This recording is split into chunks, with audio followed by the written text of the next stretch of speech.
Buenas tardes, República Dominicana. Aquí estamos al pie del monumento a los héroes de la restauración de la independencia dominicana y estamos en una fecha histórica, martes 28 de abril.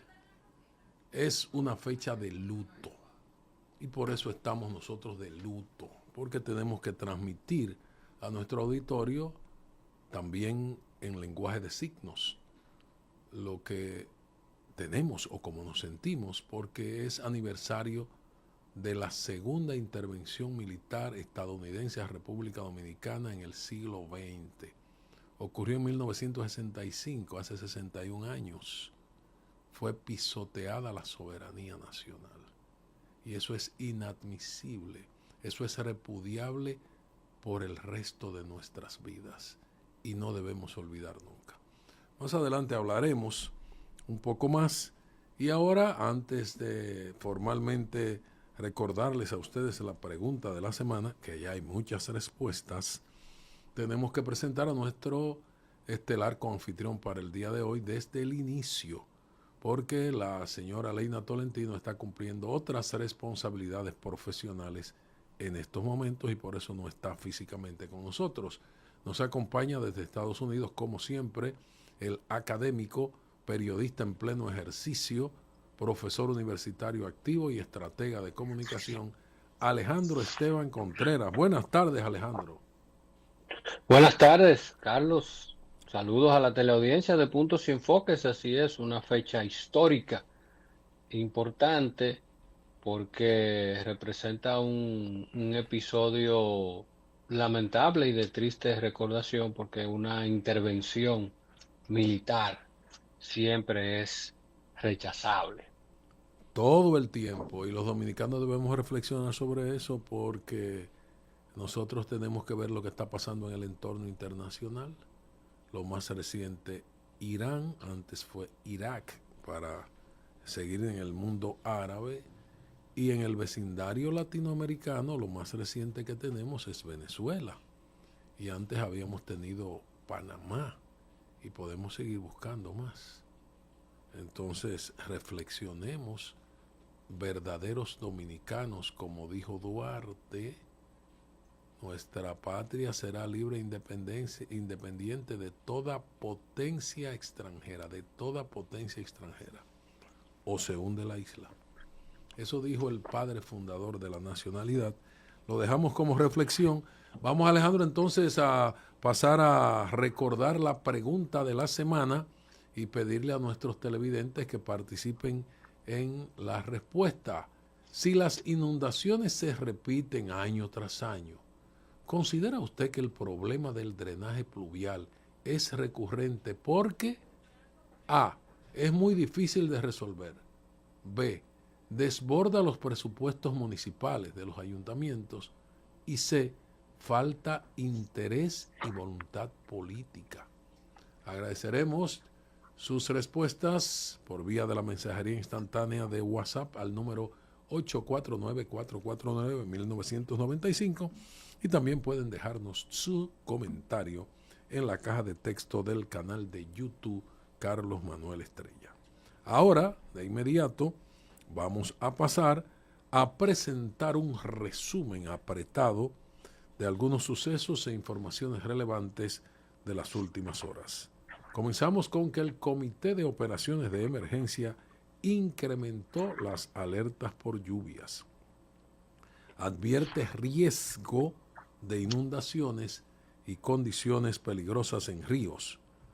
En Puerto Plata hay comunidades que permanecen incomunicadas desde hace una semana después que colapsó la carretera turística Luperón en la zona por la que cruza el río Camu.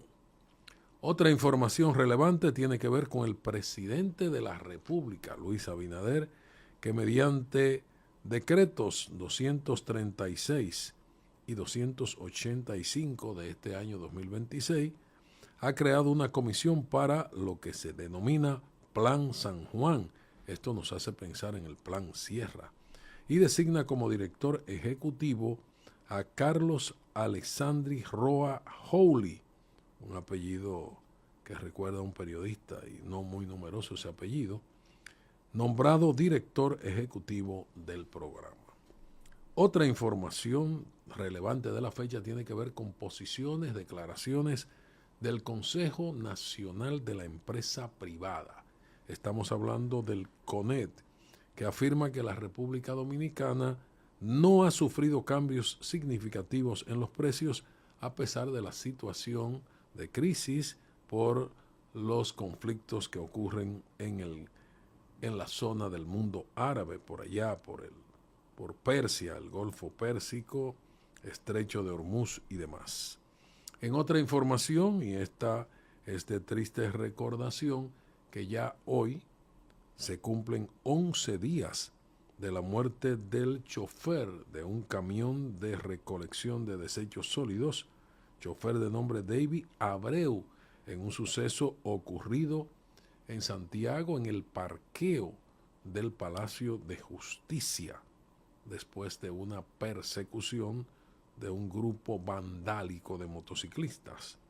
El presunto autor, que está en pantalla, Joanny de Jesús Mex Cruz, alias Macho, sigue prófugo, y 7 de los que el Ministerio Público identificó como participantes en el suceso tienen medida de coerción de 3 meses de prisión preventiva, que fue dictaminada ayer por un juez de atención permanente en Santiago. Para finalizar, seguimos en el tapete con el tema del caso del Jet Set. Hay clamor de justicia y además la discusión es por el cambio de tipificación penal. Los pedidos de los deudos y de los sobrevivientes del Jet Set al juez, que se cambie la calificación penal de homicidio involuntario a homicidio voluntario con un dolo eventual, que implicaría el aumento de la pena de acuerdo a lo que establece el obsoleto y pronto derogado Código Penal de 1884 de herencia francesa. Terminamos, Alejandro, con este resumen y debemos adentrarnos en comenzar algunos temas, comentar. Por ejemplo, hay un tema que tiene que ver con la ecología, que está muy de moda esto, y es el reto que tiene el gobierno en San Juan de la Maguana, en esa provincia, en esa zona, que es una zona muy agrícola, una zona muy verde, es parte del corazón del macizo central dominicano, de la cordillera central. De un lado está el lado cibaeño, diríamos, que abarca provincias como Santiago y La Vega, y entre otras, y del otro lado está la vertiente sur, que tiene sobre todo a San Juan de la Maguana con una amplia área. San Juan es uno de los territorios provinciales más grandes de la República. Entonces el gobierno está en la disyuntiva de decidir si habrá explotación minera. Y hay entonces protestas, porque tenemos el fenómeno, y estamos viendo aquí imágenes de esas protestas, de que las comunidades se están levantando.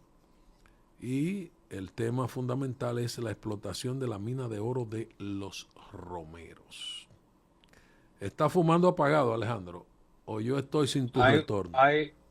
Hay un nivel de concientización cada vez mayor respecto al tema medioambiental. Y en este caso de San Juan, como lo hemos titulado, es un reto grande para el gobierno, porque luce que está cohesionada la población y diversos sectores de San Juan en su negación de que se pueda hacer esta explotación minera. Y esto está muy fundamentado en las experiencias que ha habido en República Dominicana negativas con relación a la explotación minera. Ahí está lo que ocurrió en Cotuí, lo acontecido desde los tiempos de la Rosario Dominicana, y eso ha generado un nivel de escepticismo muy grande en la población, porque la minería es responsable, es utilizada en todo el mundo y es una actividad que genera riqueza.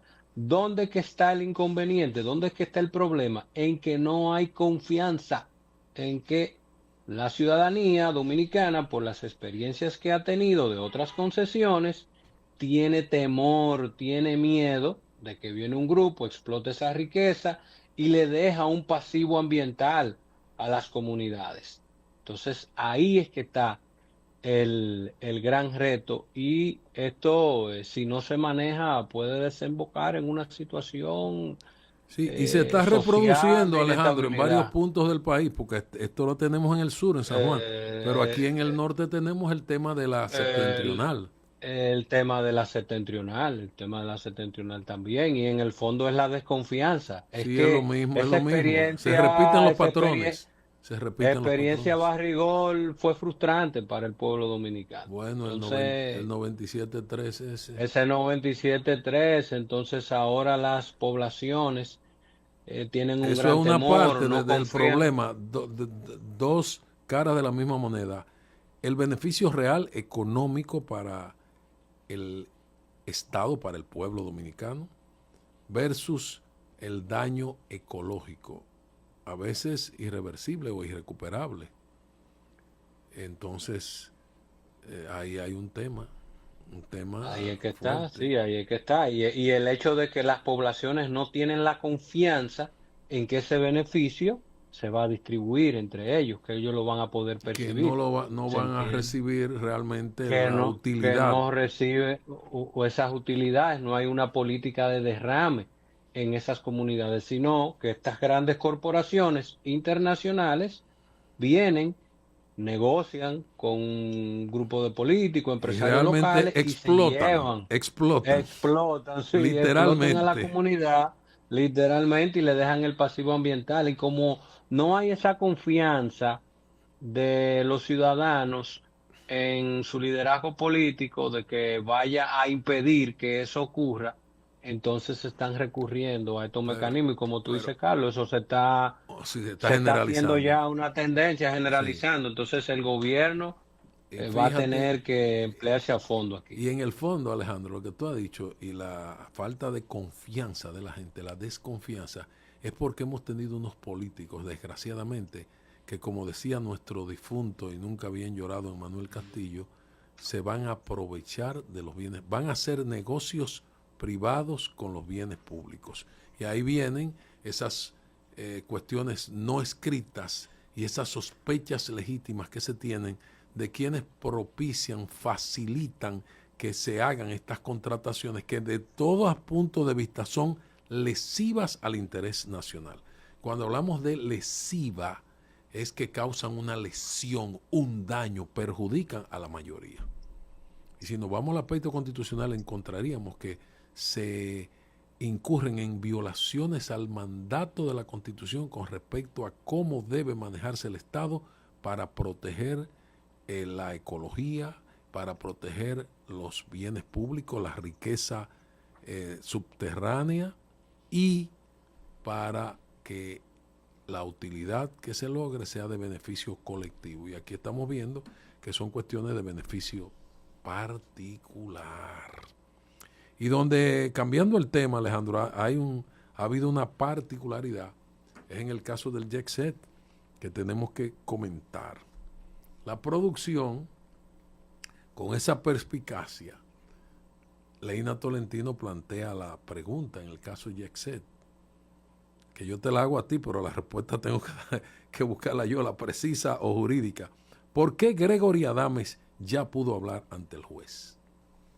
El Que es hombre, el el testigo hombre, clave el testigo clave, del pero que Ministerio él Público. declaró como querellante, no como Ah, testigo. no, vamos, Ahí ahí es que hay que hacer vamos a esa explicarlo. aclaración. Mira, el tema es que el juez que está llevando la conducción de la audiencia de la manera más correcta y más apegado al debido proceso, en estricto apego a lo que se señalan en el ordenamiento judicial.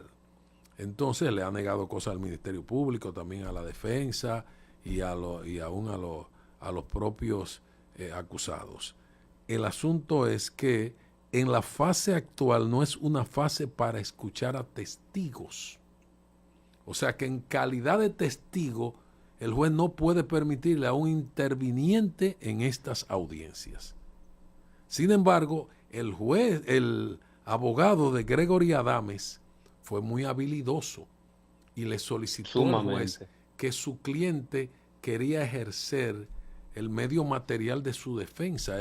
Y su cliente es una víctima al mismo tiempo. El Ministerio Público lo tiene como su testigo estrella, el principal soporte para darle fuerza a la acusación que lleva el Ministerio Público contra los Espaillat. Sin embargo, el abogado de Adames le dijo al juez que él quería hacer uso material de su defensa, el derecho que tiene toda víctima a hablar en cualquier fase del proceso. Entonces, ahí fue que el hombre aprovechó una jugada, y el hombre se ha destapado. Una jugada maestra. Sí. Una jugada maestra esa, porque aquí viene el componente mediático. Esa participación de Gregory Adames se grabó y se difundió a través de eso tiene carácter viral, Alejandro. Y eso se ha vuelto viral y se ha constituido en un testimonio demoledor en términos de imagen pública para los hermanos Espaillat, por la carga emotiva, las precisiones que él hizo. Si ese testimonio, esas declaraciones de él se dan en el tribunal, pero no se difunden a través de los medios de comunicación, el impacto y el efecto hubiese sido muy, muy distinto, porque como tú has dicho, eso se ha tornado viral, y ha generado... Es ahora el principal elemento de acusación directa y de imputación de una responsabilidad que podría motivar el cambio de la calificación jurídica para que sea ya un homicidio voluntario por una falta de previsión consciente de el propietario del inmueble. Eso hay que ver, eso está en el tapete. Oye, Alejandro, quiero cerrar con una noticia que para el feminismo sería de mucho agrado y trascendencia, pues que en un hecho histórico, la Asociación para el Desarrollo Incorporado de Santiago, la famosa APEDI, eligió a Lina García de Blasco como la primera mujer en presidir esta emblemática institución pionera en el país en el aspecto del desarrollo después de 60 años, una institución fundada después de la caída de Trujillo, y fue elegida Lina García Almanzar como presidenta de APEDI. Ella es hija, entre parte de su currículum, del conocido empresario Félix García, pero es una profesional que tiene muchos méritos y experiencia directiva ya en asociaciones empresariales, porque fue también la primera mujer que presidió la Asociación de Industriales de la Región Norte. O sea, que tiene dos primicias. Tiene dos primicias, y además que habría que indagar en la historia de APEDI si padre, de padre e hija son los primeros, evidentemente. Felipe también. Ese es otro tema.